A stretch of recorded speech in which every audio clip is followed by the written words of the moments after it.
అధికారులు అనేటటువంటి వాళ్ళు ప్రభుత్వానికి గులాములు అవుతారా, సలాం చేస్తారంటే ఎస్, ఖచ్చితంగా. ఎందుకంటే వాస్తవంగా అయితే కనుక నన్ను ఏదో ఒక పోస్టులు వేస్తారు, ఏం చేయలేరు కదా అనుకుని బాధ్యతగా చేస్తే ఏ గొడవ ఉండదు.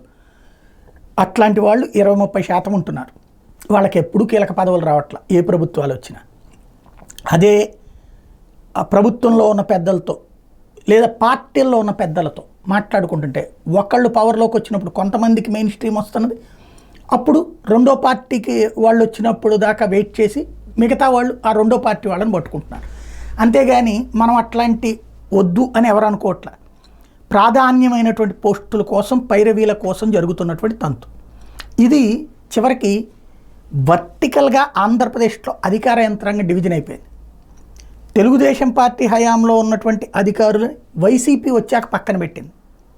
అందులో ఏబి వెంకటేశ్వరరావు గారి లాంటి వ్యవహారం అత్యంత అవమానకరమైనటువంటి ఇబ్బంది పెట్టడం.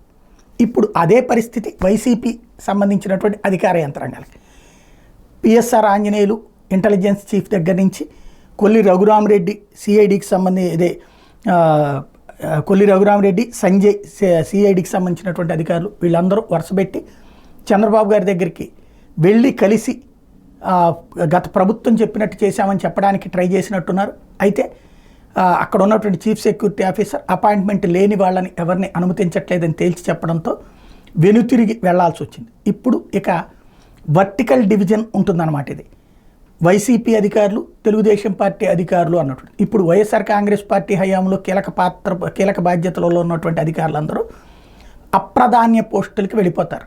అదే సందర్భంలో ఇప్పుడు తెలుగుదేశం పార్టీ వైసీపీ హయాంలో అప్రాధాన్య పోస్టుల్లో ఉన్నటువంటి వాళ్ళందరూ ఇప్పుడు ప్రాధాన్య పోస్టుల్లోకి వచ్చేస్తారు.